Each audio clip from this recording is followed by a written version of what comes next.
Artinya jangan terlalu banyak makan barang yang halal. Itu diantaranya. Jadi baraya semuanya, obat hati itu kita itu jangan terlalu banyak makan barang yang halal. Apalagi barang yang haram. Yang halal pun jangan terlalu banyak gitu. Assalamualaikum warahmatullahi wabarakatuh. Alhamdulillah rabbil alamin. Wabihi nasta'inu ala umuri dunya wadin.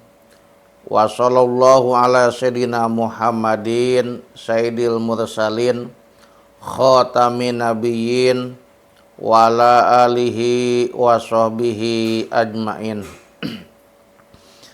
Amma ba'du, ilahi anta maksudi warido kamatlubi a'tini mahabbataka wa ma'rifatak.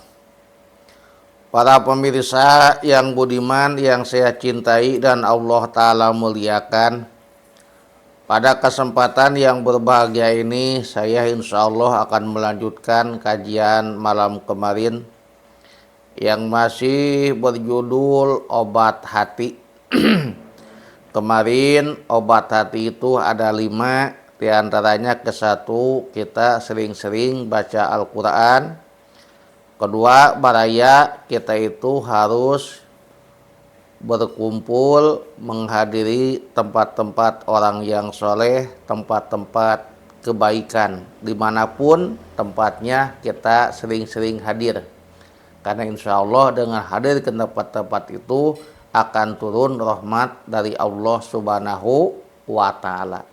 Insya Allah hati kita akan mendapatkan ketenangan, insya Allah hati kita akan damai, insya Allah hati kita akan mendapatkan pencerahan, insya Allah hati kita akan mendapatkan cahaya dari Allah Subhanahu wa Ta'ala.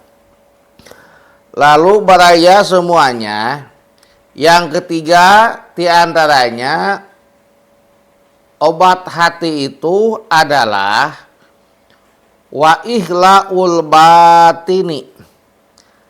Artinya kita itu harus bisa mengosongkan perut gitu.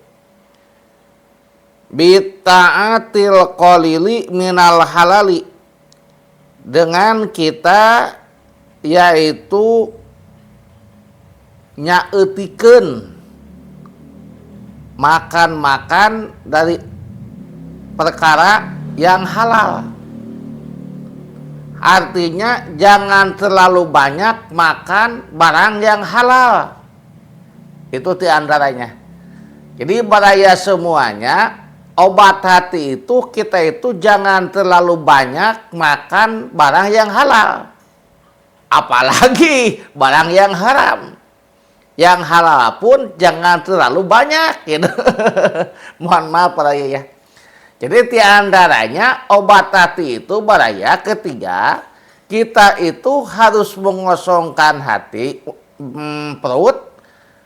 Artinya kita jangan terlalu banyak makan makanan yang halal, sedikit gitu.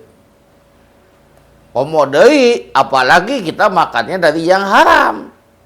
Karena kadang-kadang kalau kita makan yang halal juga, kalau terlalu banyak, kadang-kadang bisa menjadi timbul penyakit hati.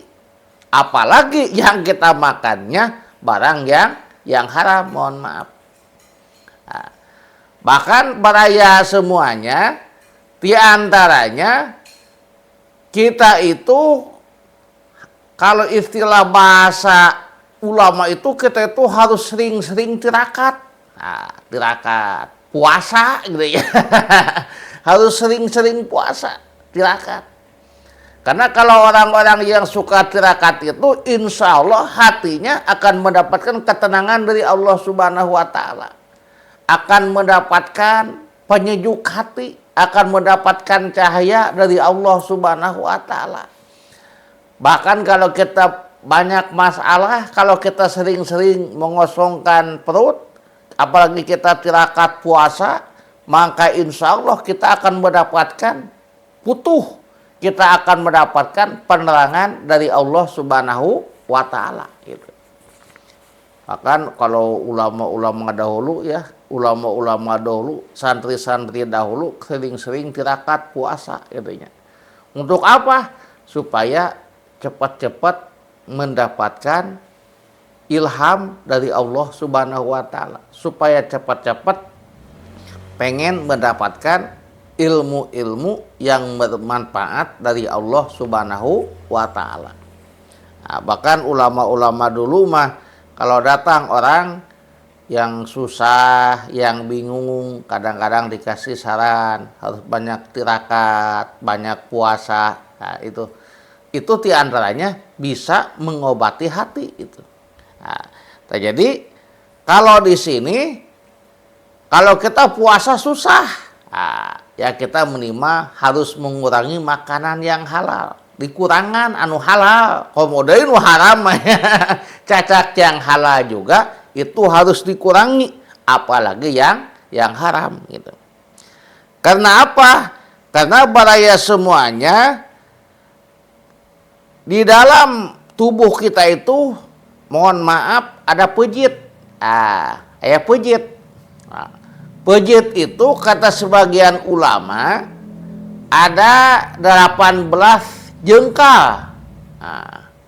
Pejit teh aya 18 jengkal. Coba dicek di jengkalan hesenya. Tapi kita percaya aja lah. Percaya ke ulama, karena ulama itu gak mungkin dia gak tahu. Tidak harus kita umpamanya dibeset lah betulnya di jengkalan pejit. Kita percaya aja pada ulama. Karena ulama itu mungkin tidak mungkin mengeluarkan fatwa kalau tidak ada dari gurunya sampai ke sanahnya dari Rasulullah Shallallahu Alaihi Wasallam. Jadi baraya semuanya, pejit itu setiap manusia itu, mau manusianya yang jangkung, yang pendek, yang montok, yang begang, yang kuru, itu pejitnya 18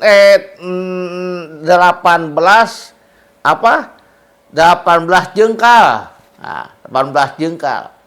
Yang 18 itu dibagi 3. Berarti 18 bagi 3 6 berarti ya. Nah, jadi 6. Nah, 18 bagi 6 3. Nah, jadi 3. Mohon maaf, jadi pejit itu semuanya panjangnya itu 18 jengkal, yang 18 itu dibagi 3, berarti 6. 6 kali 3, 18. Yang 6 itu untuk makanan, 6 jengkal. Jadi 6 jengkal untuk makanan, untuk diisi oleh makanan. Yang 6 jengkal lagi untuk minuman cairan. Yang 6 jengkal lagi untuk apa? Untuk angin. Jadi mohon maaf Pak ya, kalau seandainya jatah untuk makanan 6, kita makannya banyak. Pasti mungkin tidak ada untuk minuman. Karena pas minum mungkin belum nyampe wareg teuing. Jadi kadang-kadang kalau seandainya yang 18 itu umpamanya untuk anginnya kurang, pasti Pak Gedung gitu. Nematak kalau Bapak jadi penyakit pada ya. Jadi harus teratur. Apa? Pejit apa pejit? Apa? Pejit. Pejit apa itu? Kalau itu pejit itu kayak apa? Usus. Usus lah. Usus. Bahaya. Begitu bahasa Sunda ya, kalau usus ya, usus. Jadi usus kita itu manusia itu ada 18 jengkal. Nah, jengkal. Jengkal itu apa? Iya, jengkal. Jengkal. 18. Jadi 18 jengkal itu dibagi 3. Yang 6 untuk makanan usus itu, yang 6 itu untuk minuman, yang 6 lagi untuk angin.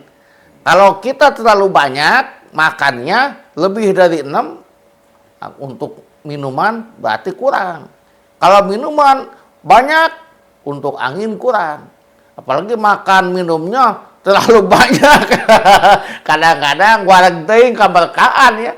Kayak kita habis kalau bulan puasa itu habis buka ya, kalau terlalu banyak pan masa bukannya itu leles gitu.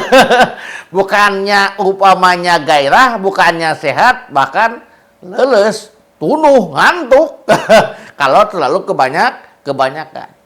Oleh karena itu Rasulullah Shallallahu Alaihi Wasallam itu kebanyakannya itu Rasul itu yaitu banyak banyak kurang makan. Jadi banyak kosong perut dari makanan Rasulullah SAW. Jadi Rasul itu sedikit-sedikit lapar. Kalau kita mah sedikit-sedikit dahar gitu. Sedikit-sedikit makan, sedikit-sedikit makan. Kalau Rasul itu yaitu banyak laparnya gitu. Nah, bahkan makannya kita dengan makannya Rasul beda. Kalau Rasul itu kalau dia merasa enak, dia berhenti. Kalau kita merasa enak, lanjut. Bahkan kita kalau enak lah mumpung kegenas. Nah, kalau Rasul itu kalau enak, dia langsung berhenti gitu. Supaya apa? Supaya jangan berlebihan. Karena kalau berlebihan itu nanti juga jadi penyakit kepada tubuh kita gitu ya. Nah, jadi daripada lebih mendingan dikurangan. Ya mohon maaf coba ya gitu. Itu diantaranya faktor dengan makanan. Jadi diantaranya baraya semuanya obat hati itu. Yang ketiga yaitu harus kita banyak sering mengosongkan perut dari makanan yang halal. Tong lobating barang dahar barang nu halal, komo deui nu haramnya. Nu halal lagi kudu saeutik komo anu haram. Kenapa? Karena kalau kita sering makan barang yang haram, mohon maaf, maka itu kalau kita berdoa susah diijabah. Kayak upamanya ayam, nyileung-leuman, nog cacing, calang. Kalau bahasa Sundanya, nog calang itu apa? Nog busuk ya, telur busuk gitu. Daripada megar, kalakah butek. Jadi mohon maaf kalau kita berdoa susah diijabah, susah. Mungkin kita introspeksi diri, mungkin banyak makanan yang kita makan dari barang yang haram. Para jamaah semuanya, mudah-mudahan ini kajian ada berkah dan manfaatnya khusus untuk saya, umumnya untuk kita semua. Hudma sopa ada makadar. Ahlul kalam. Assalamualaikum warahmatullahi wabarakatuh.